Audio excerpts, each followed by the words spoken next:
Alhamdulillah Rabbil Alamin wal aqibatu lil muttaqin ala umuri dunya waddin. Asyhadu an la ilaha illallah wa asyhadu anna sayyidana Muhammadan abduhu wa rasuluhu wa nusalli wa nusallim ala habibil karim Sayyidina Mustafa sallallahu alaihi wasallam wa ala alihi wa ashabihi wa man tabi'ahum bi ihsanin ila yaumiddin. Subhanaka la ilma lana illa ma 'allamtana innaka antal alimul hakim.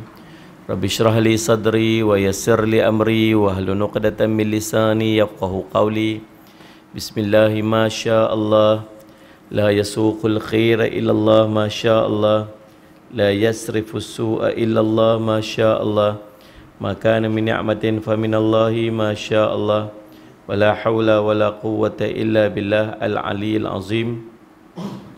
Allahumma anta rabbi la ilaha illa anta khalaqtani wa ana 'abduk wa ana 'ala 'ahdika wa wa'dika mastata'tu a'udzu bika min syarri ma sana'tu abu'u laka bi ni'matika 'alayya wa abu'u bi dhanbi faghfirli fa innahu la yaghfiru dhunuba illa anta. Bismillahilladzi la yadhurru ma'asmihi syai'un fil ardi wala fis sama'i wa huwas sami'ul alim. Bismillahilladzi la yadhurru ma'asmihi syai'un fil ardi wala fis sama'i wa huwas sami'ul alim.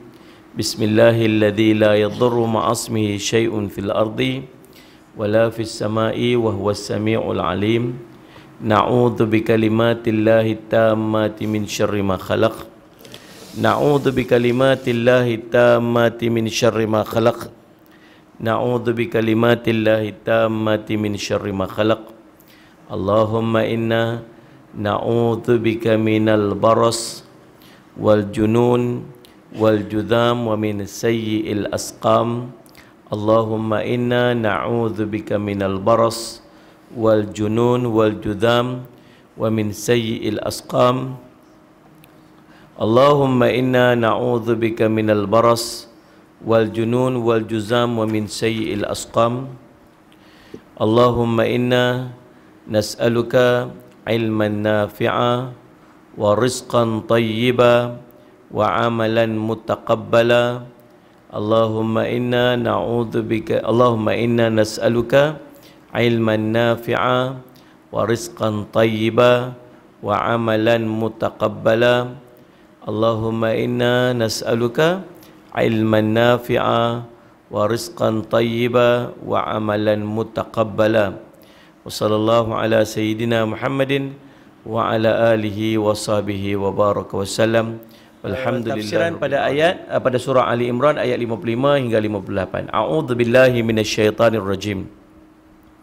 Idh qala Allah ya Isa inni mutawaffika wa rafi'uka ilayya mutahhiruka minal ladzina kafaru wa ja'ilul ladzina ittaba'uka fawqa alladzina kafaru ila yaumil qiyamah thumma ilayya marji'ukum fa ahkumu bainakum fima kuntum fihi takhtalifun. Ingatlah ketika Allah berfirman, hai Isa, sesungguhnya aku akan menyampaikan kamu pada akhir ajalmu dan mengangkat kamu kepadaku serta membersihkan kamu dari orang-orang kafir dan menjadikan orang-orang yang mengikuti kamu di atas orang-orang kafir hingga hari kiamat. Kemudian hanya kepada akulah kembalimu, lalu aku memutuskan antaramu dengan hal-hal yang selalu kamu berselisih padanya. فَأَمَّا الَّذِينَ كَفَرُوا فَأُعَذِّبُهُمْ عَذَابًا شَدِيدًا فِي الدُّنْيَا وَالْآخِرَةِ وَمَا لَهُمْ مِنْ نَاصِرِينَ. Adapun orang-orang kafir, maka aku akan siksa mereka dengan siksa yang sangat keras di dunia dan di akhirat, dan mereka tidak memperoleh penolong. وَأَمَّا الَّذِينَ آمَنُوا وَعَمِلُوا الصَّالِحَاتِ فَيُوَفِّيهِمْ أُجُورَهُمْ وَاللَّهُ لَا يُحِبُّ الظَّالِمِينَ. Adapun orang-orang yang beriman dan mengerjakan amal-amal soleh, mereka akan memberikan kepada Allah akan memberikan kepada mereka dengan sempurna pahala amalan-amalan mereka, dan Allah tidak menyukai orang-orang yang zalim. Dzalika natluhu 'alaika minal ayati wadh-dhikril hakim. Demikianlah kisah Isa, dan kami membacakan kepada kamu sebahagian daripada bukti-bukti yakni kerasulannya, dan membacakan Al-Quran yang penuh hikmah. Surah Ali Imran, surah ketiga, ayat 55 hingga 58, insya-Allah. Baik, Allahumma salli ala sayyidina Muhammad.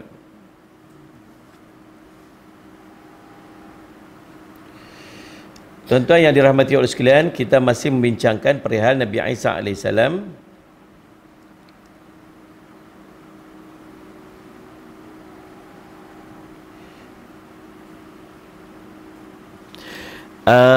Salah seorang daripada ahli keluarga, Allahumma salli ala sayyidina Muhammad, Allahumma salli ala sayyidina Muhammad,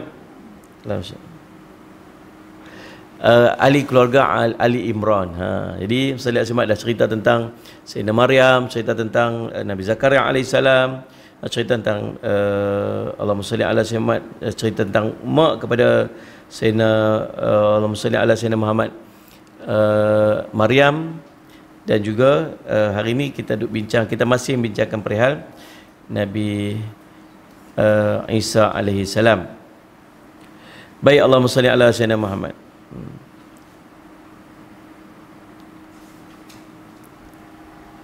Baik, kisahnya berlaku tuan-tuan, Allahumma salli ala Sayyidina Muhammad, ketika orang-orang Bani Israel menolak ajakan Nabi Isa alaihissalam. Bila orang-orang Bani Israel menolak ajakan Nabi Isa alaihissalam, maka mereka mula buat komplot untuk membunuh Nabi Isa alaihissalam. Mereka tak bunuh direct. Mereka ni orang-orang cerdik. Apa mereka buat tuan-tuan? Allahumma salli ala Sayyidina Muhammad. Mereka bawa cerita-cerita buruk tentang Nabi Isa alaihissalam kepada raja pada ketika tersebut, untuk raja ambil tindakan. Maka Allahumma salli ala Sayyidina Muhammad, raja yang terpengaruh dengan kisah buruknya Nabi Isa alaihissalam ni, tanpa usul periksa pi nak tangkap Nabi Isa alaihissalam, sehingga bawa kepada Allahumma salli ala Muhammad, nak salib Nabi Isa alaihissalam. Tapi Allah ni, Allah sebut dalam Quran, Allah sebut dalam ayat yang kita baca pada kemarin, wa makaru wa makarallah wallahu khairun makirin. Mereka merancang, Allah juga merancang, perancangan Allah itu lebih baik. Saya jadi ingat ada ayat ni, wa makaru wa makarallah wallahu khairun makirin, kan? Tahun 98 masyhur sungguh ayat ni. Habis semua bukan duk baca ayat tu, kan? Jadi tak kira orang bukan Islam pun duk baca ayat tu waktu tu, kan? Jadi sampai teringat, melekat dalam kepala kita, wa makaru wa makarallah wallahu khairun makirin. Jadi Allahumma salli ala Sayyidina Muhammad, tuan-tuan. Apa yang berlaku? Mari kita tengok satu riwayat daripada Ibnu Abbas radhiyallahu anhu yang menceritakan tentang siapa yang disalib, siapa yang kena salib. Nah, Allahumma salli ala Sayyidina Muhammad. Mari kita tengok satu riwayat yang sahih yang sampai kepada Ibnu Abbas radhiyallahu anhu menceritakan tentang perkara tersebut ketika Allah hendak mengangkat Nabi Isa alaihissalam ke langit. Ini tuan-tuan tak ada dalam kitab tersebut, cari. Cari dalam kitab tak ada ni. Yang ni saya cari sumber rujukan yang lain. Ketika Allah hendak mengangkat Nabi Isa ke langit, Nabi Isa bertemu dengan anak muridnya, para muridnya, dan ketika itu di rumah ada 12 lelaki Hawariyin. Jadi dalam riwayat Imam At-Tirmizi ni ada 12 orang lelaki-lelaki di sisi Nabi Isa alaihissalam. Dia penolong Nabi Isa alaihissalam. Dia panggil kelompok Hawariyin. Hawariyin ataupun Hawariyun, dua-dua pun boleh pakai. Kita Allahumma salli ala Sayyidina kena posisikan diri kita ni sebagai Hawariyin. Kena posisikan diri kita sebagai Hawariyin, penolong-penolong agama Allah. Jangan pisah tu. Ni misal duduk dalam posisi masing-masing jadi Hawariyin. Salli ala Sayyidina. Nabi nak buat kerja apa kita ni? Kalau kita tak buat kerja nak tolong agama Allah, nak harap siapa tolong? Nak harap siapa tolong? Salli ala Sayyidina. Nak harap orang yang waktu bercakap azan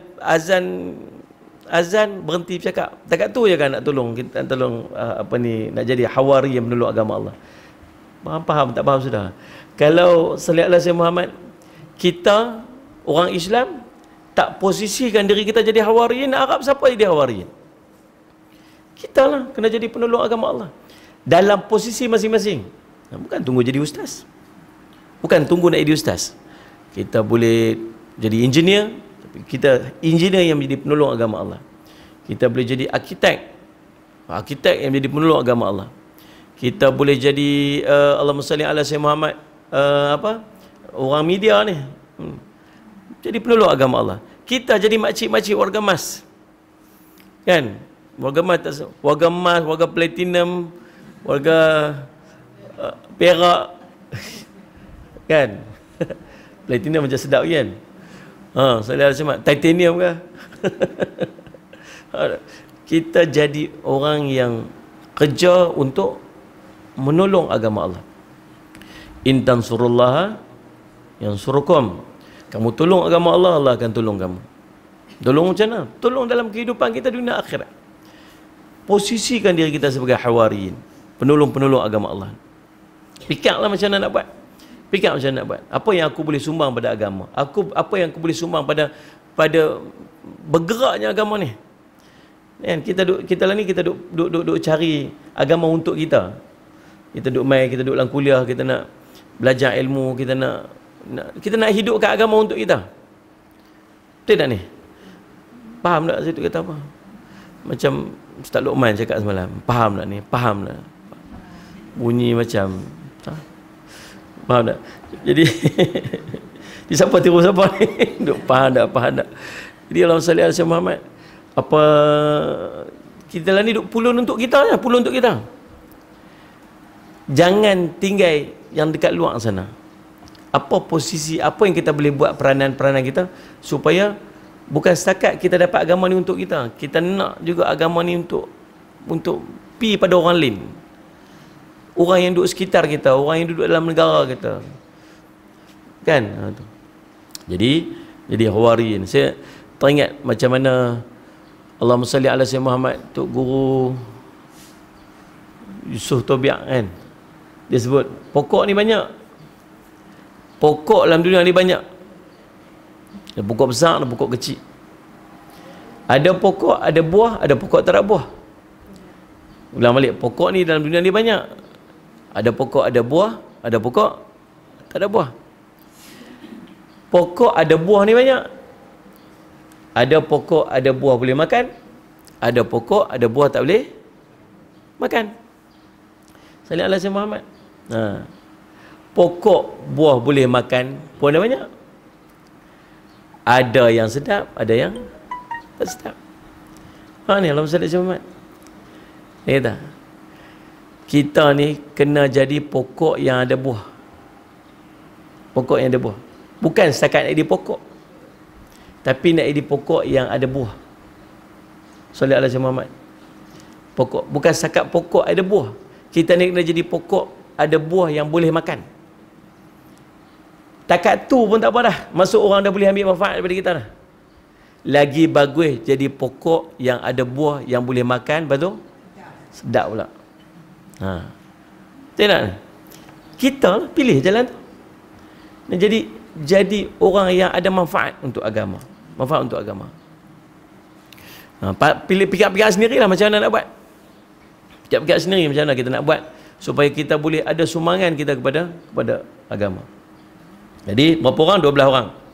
Kemudian Aisyah pula mengatakan, Siapakah di antara kamu yang wajahnya digantikan seperti wajahku, lalu dia akan dibunuh menggantikan aku, dan dia akan mendapat syurga yang darjatnya sama denganku.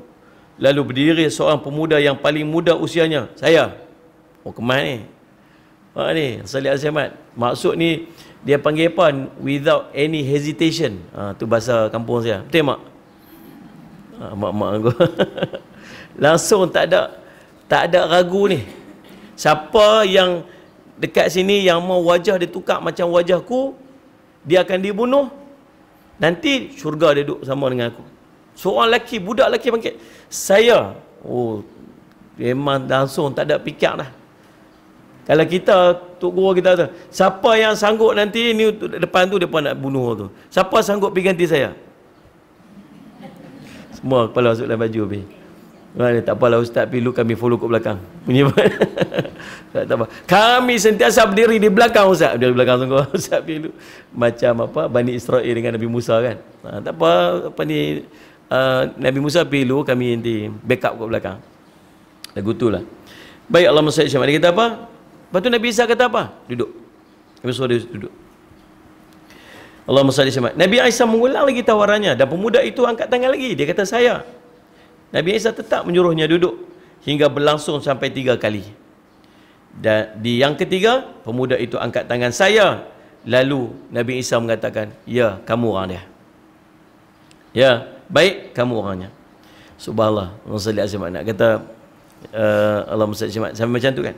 Lalu Nabi Isa mengatakan, baik kamu. Lalu dia diserupakan dengan Isa, dan Isa diangkat melalui lubang angin yang ada di atap menuju ke langit. Kemudian datanglah orang Yahudi yang mencarinya. Mereka langsung menangkap manusia yang mirip itu dan langsung membunuhnya. Demikian tercatat dalam tafsir Ibnu Katsir. Ibnu Katsir berkomentar, sanadnya sampai kepada Ibnu Abbas. Demikian jelaskan oleh beberapa ulama salaf. Isa berkata kepada mereka, siapa yang wajah diserupakan dengan wajahku lalu dibunuh menggantikanku, dan balasannya akan akan menemaniku nanti di syurga. Allahumma salli ala sayyidina Muhammad. Tu di antara Allahumma salli ala sayyidina Muhammad. Sementara itu Ibnu Jarir pendapat bahawa yang diserupakan dengan Nabi Isa ialah semua orang Hawariyin, muridnya Isa. Ketika orang Yahudi yang mengepung rumah itu menangkap mereka, Yahudi itu kebingungan dan mengatakan, kamu telah menyihir kami. Tunjukkan di mana Isa atau kami bunuh kamu semua. Kemudian salah seorang di antara mereka ada yang keluar ke depan, maju ke depan, kerana teringat janji Nabi Isa bahawa dia akan mendapat syurga bersama Nabi Isa. Lalu Yahudi itu membunuhnya orang tadi dan menjalitnya. Allahumma salli ala sayyidina. Tapi Ibnu Katsir mengatakan bahawa riwayat ini konteksnya sangat aneh. Allahumma salli ala sayyidina. Jadi adapun sebahagian ulama menyatakan bahawa berdasarkan riwayat ini, bahawa orang yang disalib menggantikan Nabi Isa itu adalah orang soleh dan bukanlah orang jahat. Bahkan dia termasuk, Allahumma salli ala sayyidina Muhammad, manusia yang akan dijamin syurga Allah Subhanahu Wa Taala. Itu di antara petikan daripada Allahumma salli ala yang diriwayatkan tentang siapakah yang dipilih untuk menggantikan Nabi Isa alaihissalam. Saya petik satu riwayat. Sebab ada yang mengatakan bahawa yang digantikan Nabi Isa itu ialah daripada kalangan orang-orang yang Bani Israel yang jahat. Tapi ada riwayat menceritakan tentang Salih al-Jamat yang digantikan menggantikan Nabi Isa itu bukan daripada orang jahat, ialah daripada kalangan pengikut Nabi Isa sendiri, yang dia sendiri pun offer diri dia. Ada satu riwayat Ali bin Jarir sebut kata apa, bukan, bahkan mereka semua tu jadi muka serupa je Nabi Isa alaihissalam. Masuk-masuk dia dah confused. Kata Haman sihir lah. Lepas tu keluar seorang lelaki, pada orang tu lah ditangkap dan sebagainya. Baik, kita sambung kepada tafsiran daripada Ibnu Katsir rahimahullah ta'ala. Para ahli tafsir berselisih pendapat tentang makna firman Allah Ta'ala. Allahumma salli ala sayyidina Muhammad. Allahumma salli ala sayyidina Muhammad. Tentang firman Allah Ta'ala, inni mutawaffika wa rafi'uka ilayya. Sesungguhnya aku akan menyampaikan kamu kepada akhir ajalmu dan mengangkat kamu kepadaku. Tengok Allah guna perkataan wafat. Yang ni yang jadi apa ni dipanggil apa? Allahumma salli ala sayyidina Muhammad, kekeliruan di kalangan Allahumma salli ala sayyidina Muhammad, manusia, tentang Allah menyebutkan tentang inni mutawaffika, sesungguhnya kami akan mewafatkan kamu. Kami akan menyampaikan kamu ke kewafatan. Ini nampak macam kalau wafat ni apa? Matilah. Ya kan? Sallallahu alaihi wasallam. Tapi Nabi Isa mati tak? Tak. Tapi ayat ni sebut mati. Macam mana? Sebab inilah pentingnya kita mengaji ilmu tafsir. Supaya kita tak buat conclusion sendiri atas ayat. Kan? Tak buat conclusion sendiri atas perkataan-perkataan. Sebab Allah sebut sallallahu alaihi wasallam Muhammad, mari kita tengok apa yang disebutkan oleh ulama-ulama mufassir. Qatadah dan lain yang berkata ini termasuk dimajukan dan diakhirkan. Kesimpulannya, sesungguhnya aku mengangkatmu kepadaku dan mewafatkan kamu sesudah itu. Itu maksud yang pertama. Kata apa? Memang akan sampai kepada kewafatan, tapi bukan waktu tu. Bila nak wafat tu? Nanti sampai waktu Nabi Isa akan wafat. Dalam perbincangan tentang akhir zaman, Nabi Isa akan turun. Nabi Isa waktu dia hidup, Nabi Isa hidupnya 40 tahun. Usia Nabi Isa berapa? 40 tahun. Allahumma salli ala sayyidina Muhammad. Nabi Isa usia dia 40 tahun. Nabi Isa akan memerintah dunia nanti di akhir zaman selama 7 tahun. 7 tahun. Nabi Isa diangkat oleh Allah naik ke langit pada usianya berapa tahun? 33 tahun. Jadi waktu duduk kat langit tu berapa lama tuan-tuan? 1000 tahun. Tak kira ke usia dia? Tak dikira. Sebab dia bukan duduk pada usia dunia. Dia bukan tak duduk pada usia dunia. Jadi 33 usia dia naik ke langit, dan baki 7 tahun lagi dia akan turun balik, dan waktu dia memerintah dunia selepas dia bunuh Dajjal apa semua, berjumpa dengan Ya'juj Ma'juj apa semua, tempoh dia 7 tahun. Waktu yang sangat indah dan sangat tenang. Dia balik waktu tu macam zaman dia ada 4 zaman. 4 pertama, 5 zaman Nabi sebut tentang dalam riwayat Imam Ahmad. Nabi SAW sebut zaman fasa nubuwah, fasa Allahumma salli ala sayyidina khilafah ala manhaj an-nubuwah. Dia panggil zaman apa ni, khalifah apa, khulafa ar-rasyidin. Yang ketiga, mulkan a'dan, kerajaan yang menggigit. Kemudian mulkan jabariyah, kerajaan yang memaksa. Kemudian balik khilafah ala manhaj an-nubuwah, balik macam fasa kedua zaman khulafa ar-rasyidin. Zaman paling indah zaman Nabi SAW. Zaman baginda Nabi zaman paling indah, zaman paling cantik, zaman paling sempurna. Zaman kedua paling cantik zaman khulafa ar-rasyidin, paling cantik, paling indah, paling sempurna. Selepas zaman kenabian, tang mana kurangnya? Kurangnya tak ada Nabi SAW. Tak ada Nabi SAW. Kita teringin nak duduk zaman tu? Tak teringin? Angguk pun tak? Teringin nak duduk zaman Nabi ada. Syok. Nabi ada, tengok Nabi. Ada masalah rujuk kat Nabi. Dia nak? Ada masalah apa? Dapat anak, dapat cucu, bawa pergi kat Nabi. Nabi tolong doa. Ada masalah pergi kat Nabi. Nabi tolong doa. Tengok mukjizat-mukjizat Nabi. Lepas tu zaman Khulafa Rasyidin pula, zaman Sayyidina Abu Bakar, zaman Sayyidina Umar, zaman Sayyidina Osman, zaman nak membukukan Al-Quran, zaman duk sibuk ni dengan expansion besar Islam, dakwah. Sono kalau teringin nak duduk. Siapa teringin nak duduk zaman tu? Teringin kan? Kita ada peluang nak rasa zaman macam tu. Kita ada peluang nak rasa macam mana zaman Khulafa Ar-Rasyidin tu. Bila? Zaman Nabi Isa AS. Maksudnya, kalau umur panjang boleh rasa macam mana zaman. Nabi sebut zaman khilafah ala manhaj nubuwah. Khilafah ala manhaj nubuwah pada zaman Nabi Isa, perkataannya sama, khilafah ala manhaj nubuwah zaman Khulafa Ar-Rasyidin. Tapi ingat, teringin nak duduk, yang tu memang tak chance lah, dapat patah balik dah boleh. Tapi yang ni ke depan ada possibility untuk pergi. Tapi nak sampai kepada zaman tu, tahu kena melalui apa? Dajjal. Kena melalui Ya'juj Ma'juj. Rasa-rasa boleh lepas tak tuan-tuan? Katalah Dajjal main minggu depan. Aduh. Dajjal keluar minggu depan. Rasa-rasa kalau Dajjal keluar minggu depan ni, rasa-rasa mampu tak kita nak berhadapan dengan Dajjal ni? Fitnah yang sangat besar ni. Ni ujian sangat besar. Siapa terpengaruh dengan Dajjal, habis dia jadi. Tak ikut Dajjal pula, dia bom tempat tu, dia hancurkan tempat tu, mati. Siapa ikut dia, terkena fitnah dia. Siapa tak ikut dia, tempat tu akan jadi padang jarak, padang tukuk.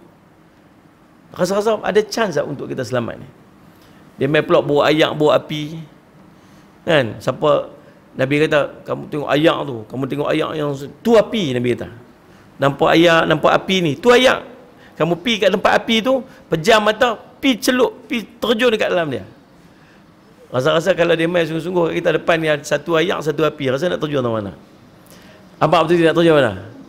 Terjun lapis sembang boleh lah ni boleh lah. Mai tengok dengan duk hangat, duk popak duk bunyi poprak api tu dengan hangat apa semua. Duk tanya, hangatnya. Nabi kata tentu ayak.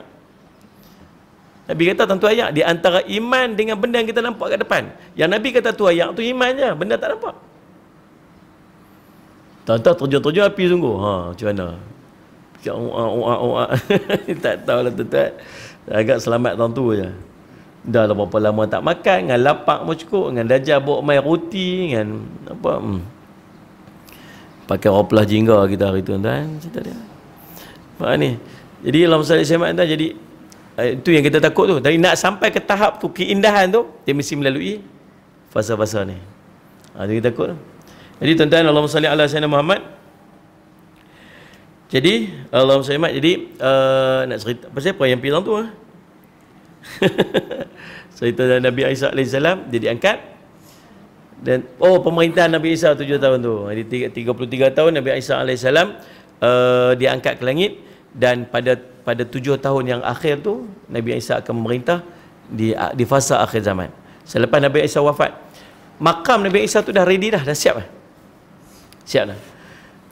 Saya pernah share dia buat 3D video 3D tentang kedudukan apa yang ada dalam makam Nabi Muhammad SAW.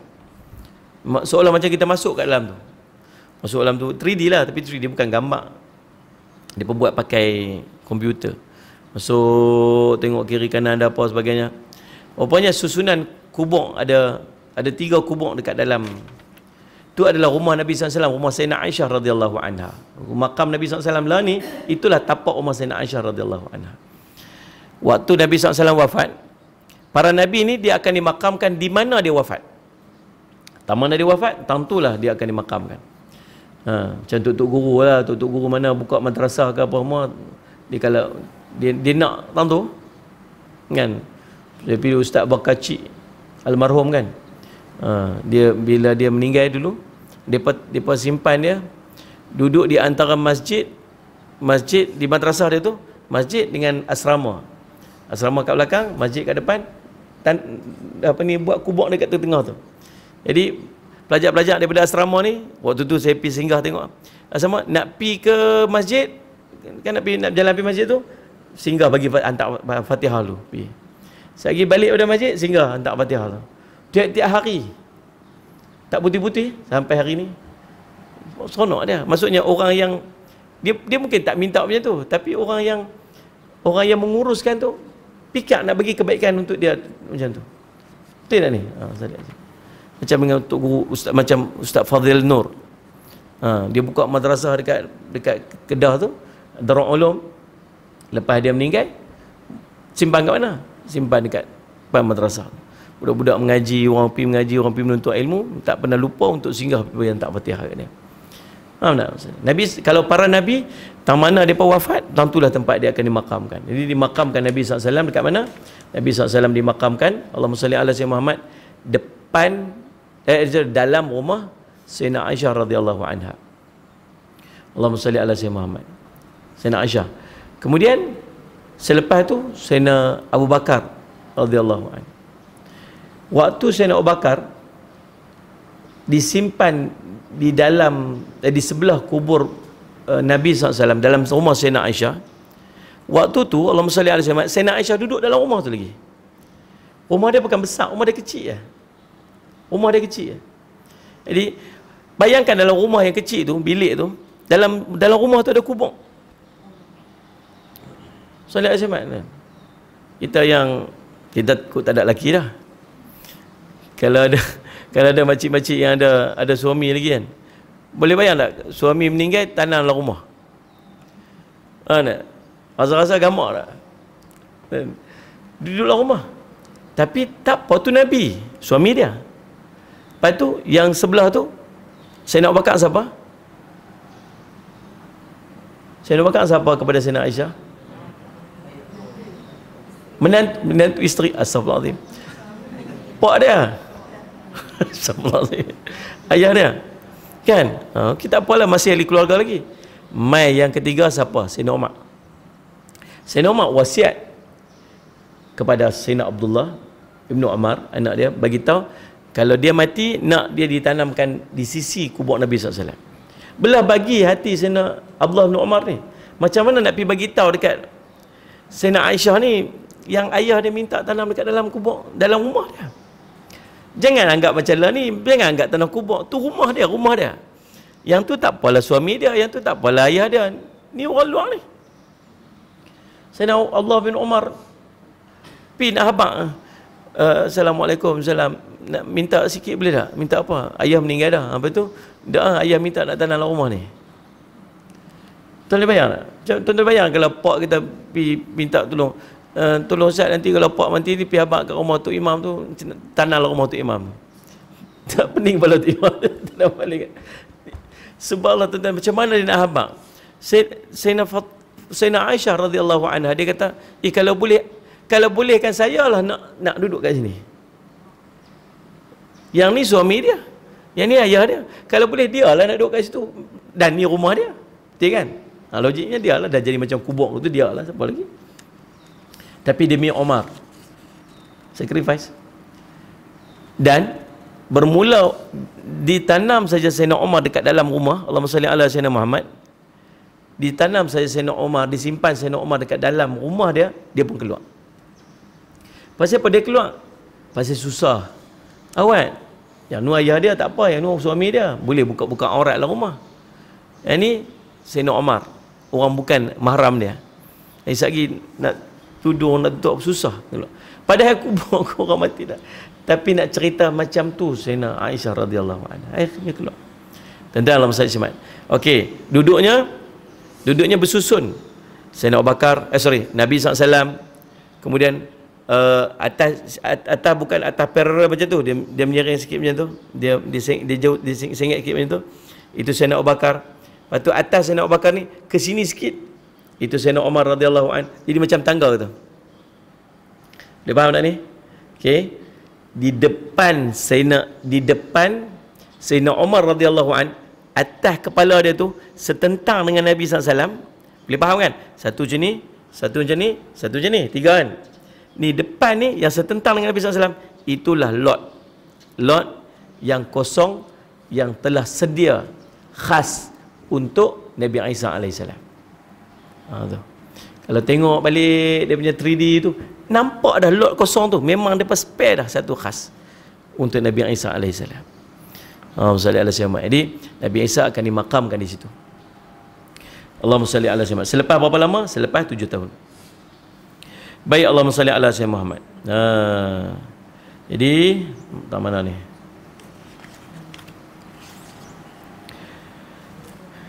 Okey. Ali bin Abi Talha mengatakan daripada Ibnu Abbas, sesungguhnya aku akan menyampaikan kepada kamu sehingga ke akhir hayatmu, ajalmu, yakni mematikan kamu. Allahumma salli ala sayyidina Muhammad. Jadi ulama pun bincanglah tentang mati ni, adakah mati waktu diangkat tu ataupun mati mai kemudian. Mari kita tengok beberapa pendapat ulama. Wahab bin Munabih berkata Allah mewafatkannya 3 jam di waktu siang ketika dia mengangkatnya kepada Allah. Ni pendapat pertama, kata mati juga 3 jam je. Siapa? Wahab bin Munabih. Ibnu Ishaq mengatakan kaum Nasrani mengaku bahawa Allah mewafatkan Nabi Isa selama 7 jam. Kemudian menghidupkannya. Tu orang Nasrani kata aku tu. Berapa jam? 7 jam. Yang ni tak payah pakai lah. Ishaq bin Bishir mengatakan daripada Idris, daripada Wahab, Allah mematikan selama 3 hari. Kemudian membangkitkannya lalu mengangkatnya ke langit.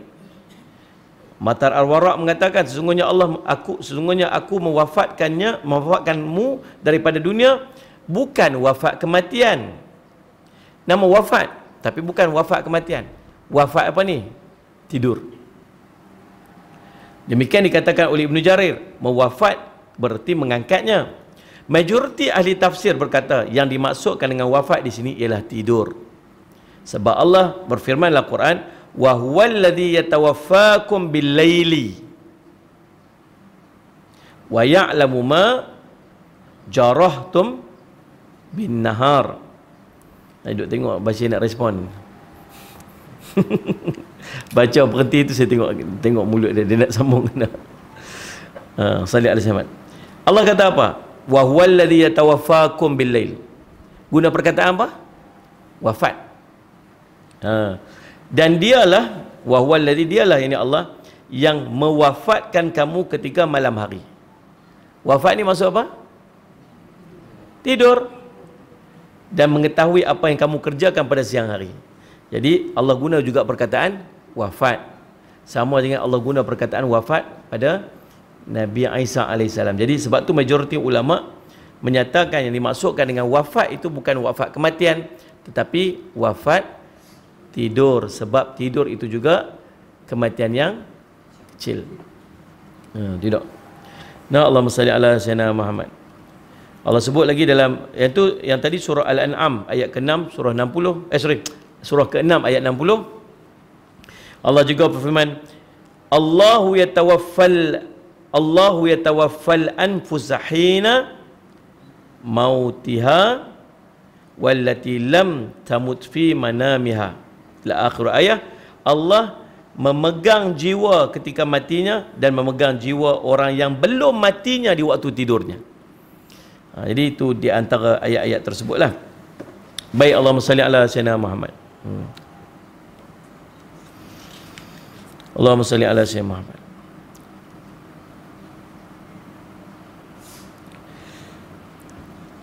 Ibnu Abi Hatim mengatakan, ayahku menuturkan kepada kami, Ahmad bin Abdurrahman menuturkan kepada kami,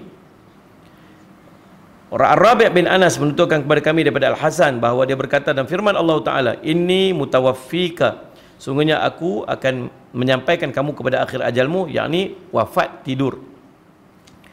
Allah mengangkatnya dalam tidurnya. Al-Hasan berkata, Rasulullah bersabda kepada orang Yahudi, sesungguhnya Isa itu belum mati, dia akan kembali kepada kamu pada hari kiamat. Dan firman Allah Ta'ala, wa mutahhiruka minal ladzina kafaru, saya serta membersihkan kamu dari orang-orang yang kafir, yakni dengan aku mengangkatmu ke langit. Cara Allah nak bersihkan Nabi Isa AS, Allahumma salli ala sayyidina Muhammad, yang dikelilingi dan dibantah dan diserang dan cuba untuk dihapuskan oleh orang kafir. Cara untuk Allah mensucikan Nabi Isa AS daripada orang kafir ni dengan Allah mengangkat dia. Itu Allah sebut, wa mutahhiruka minal ladzina kafaru, maksudnya serta membersihkan kamu daripada orang kafir. Demikian tuan-tuan, kalau Allah nak bersihkan kita, Allah akan angkat kita daripada kelompok-kelompok orang-orang yang tak baik. Allah nak baik, Allah nak bagi kebaikan kat kita, Allah akan angkat kita, bukan angkat naik ke langit tu. Allah akan jauhkan kita daripada orang-orang yang tak baik. Dalam keadaan kadang-kadang kita tak sedar pun. Tuan-tuan tengok, siapa yang duduk sekeliling kita waktu kita duduk dalam keadaan yang tak baik tu? Siapa yang duduk di sekeliling kita? Siapa yang Allahumma salli alaihi wasallam duduk di sekeliling kita waktu kita duduk tak baik kita duduk Allahumma salli alaihi Muhammad seronok-seronok dulu-dulu ni. Siapa kawan-kawan kita? Lepas tu bila kita dah mula dapat hidayah, kita nak hijrah, kita nak jadi baik, Allah angkat kita daripada kelompok ni, Allah letak dalam kelompok yang baru.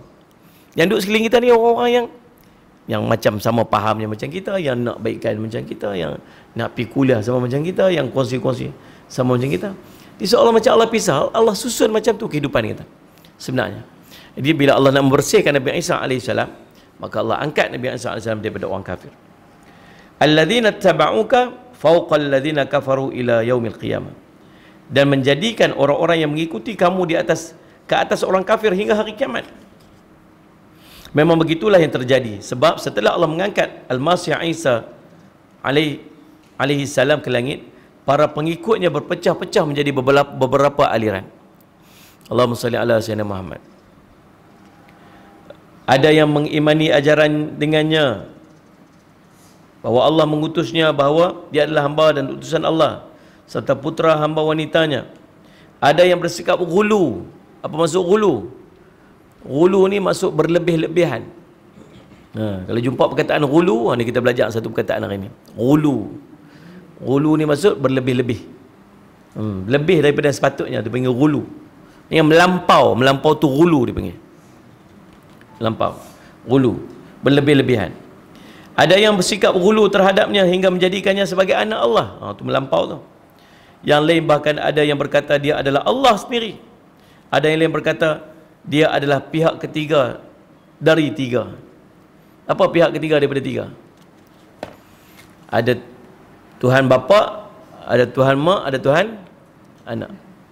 Yang tu konsep Trinity. Jadi Allah telah menyebutkan ucapan-ucapan tersebut dalam Al-Quran sekaligus membantah setiap ucapan mereka. Mereka terus berada dalam keadaan demikian lebih kurang 300 tahun. Kemudian lahir di antara mereka seorang raja Yunani yang bernama Konstantin. Dia masuk agama Nasrani. Ada yang berkata hanya berpura-pura masuk untuk merosakkannya, kerana raja inilah adalah seorang ahli falsafah. Ada yang berkata dia bodoh. Hanya saja dia mampu menggantikan agama Al-Masih dan merubahnya. Dia menambah dan menguranginya, menetapkan undang-undang dalamnya dan menetapkan amanat agung yang sebenarnya adalah pengkhianatan rendah. Dia menghalalkan babi pada zamannya, menetapkan solat di arah timur, membuat replika-replika dalam gereja, menambah puasa mereka sebanyak 10 hari dengan alasan untuk menebus dosa yang mereka perbuat. Sehingga agama Al-Masih menjadi agama Konstantin. Raja ini membangunkan tempat-tempat ibadah berupa gereja, pura, vihara dan sebagainya sebanyak lebih daripada 12,000. Lalu dia juga membangun sebuah kota yang namakan sebagai namanya, Konstantin. Kelompok bangsawan daripada mereka mengikutinya. Dalam semua itu mereka mengungguli orang-orang Yahudi. Allah memenangkan mereka ke atas orang Yahudi kerana mereka lebih dekat kepada kebenaran, sekalipun mereka semuanya orang-orang kafir dilaknat oleh Allah SWT. Selama 300 tahun mereka ikut Nabi Isa AS. Mai seorang raja ni Yunani nama dia Konstantin, dia mula ubah ajaran, buat undang-undang sendiri, buat bla bla semua sebagainya. Nah, ketika Allah mengutuskan Nabi SAW, mereka yang beriman kepadanya maka akan beriman kepada Allah, malaikat dan kitab-kitabnya serta utusan-utusan yang benar. Mereka adalah pengikut Nabi di muka bumi. Jadi Allahumma salli ala sayyidina Muhammad. Kemudian Nabi SAW datang untuk memperbetulkan kembalilah. Baik, Allahumma salli ala sayyidina Muhammad. Kemudian Allah menyebutkan, Allahumma salli ala sayyidina Muhammad. Wa ja'ilul ladzina ittaba'uka fawqa alladzina kafaru ila yaumil qiyamah summa ilayya marji'ukum fa'ahkum bainakum fima kuntum fihi takhtalifun. Fa amma alladzina kafaru fa'adzibuhum 'adzaban shadidan fid dunya wal akhirah wa ma lahum min nasirin. Dan menjadikan orang-orang yang mengikuti kamu di atas jalan-jalan orang yang kafir hingga hari kiamat. Kemudian hanya kepada akulah kembalimu, yakni pada hari kiamat. Lalu aku memutuskan di antara kamu tentang hal-hal yang sering kamu selisihkan kepadanya. Adapun orang kafir, maka aku akan siksa mereka dengan siksa yang sangat keras di dunia dan di akhirat, dan mereka tidak memperoleh penolong. Demikian yang Allah lakukan terhadap orang-orang kafir kepada Al-Masih daripada kalangan orang Yahudi dan orang-orang Nasrani yang memujinya secara berlebih-lebihan dan bersikap gulu kepadanya. Allah menyiksa mereka di dunia dengan pembunuhan dan tawanan. Harta mereka dirampas dan kerajaan lenyap daripada tangan mereka. Sementara di akhirat Allah menyiapkan mereka siksa yang paling berat dan paling sedih, paling pedih.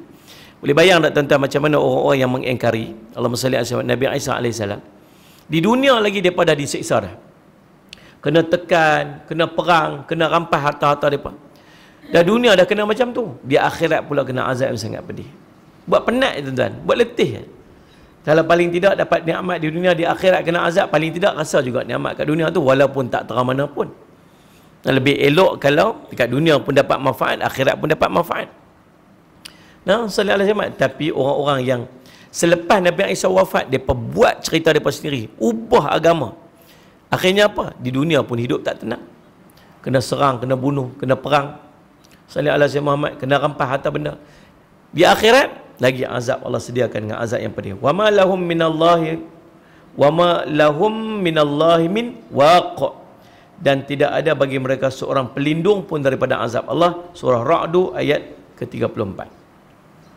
Kemudian Allah sambung lagi. Lepas Allah cerita tentang orang kafir yang mengingkari, yang meninggalkan Nabi Isa AS, Allahumma salli ala Muhammad, Allah cerita pula tentang orang-orang saleh. Orang saleh. Apa yang akan berlaku kepada orang saleh? Allah menyebutkan, wa ammal ladzina amanu wa amilus salihati fayuwaffihim ujurahum. Adapun orang-orang beriman yang mengerjakan amal soleh, maka Allah akan memberikan kepada mereka dengan sempurna pahala amalan-amalan mereka. Orang yang soleh pula ni dapat apa? Dapat pahala sempurna. Yang ni di dunia dan di akhirat. Di dunia dengan pertolongan dan kemenangan, dan di akhirat dengan syurga-syurga yang tinggi. Wallahu la yuhibbul zalimin. Dan Allah tidak menyukai orang-orang yang zalim. Kemudian Allah berfirman lagi, dzalika natluhu 'alaika minal ayati wadh-dzikril hakim.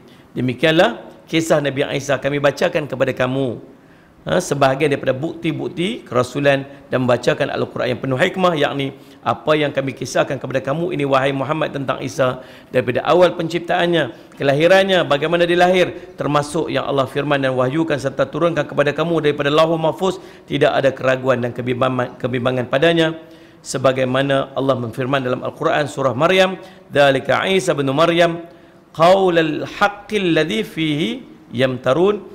Itulah Isa putra Maryam yang mengatakan perkataan benar yang mereka bantah-bantahkan akan kebenarannya. Maka lillahi yattakhidha min walad subhanahu idza qadha amran fa innama yaqulu lahu kun fayakun. Tidak layak bagi Allah mempunyai anak, maha suci dia. Apabila dia telah menetapkan sesuatu, maka dia hanya berkata kepadanya jadilah, maka jadilah dia. Surah Maryam surah ke-19 ayat 34-35. Dan subhanallah, habislah kisah. Alam. Aqul qouli hadza wa astaghfirullah li wa lakum. Wassalamualaikum warahmatullahi wabarakatuh. Bismillahirrahmanirrahim. Alhamdulillahirabbil alamin. Wassalatu wassalamu ala rasulil amin. Sayyidina Muhammadin wa ala alihi ajmain. Allahumma faqihna fid din wa 'allimna ta'wil waj'alna min ibadikas salihin wahdinas siratal mustaqim. Allahumma arina haqqan haqqan warzuqna ittiba'ah wa arina batila batilan warzuqna ijtinabah. Sallallahu ala sayyidina Muhammadin wa ala alihi wasallam. Alhamdulillahirabbil alamin.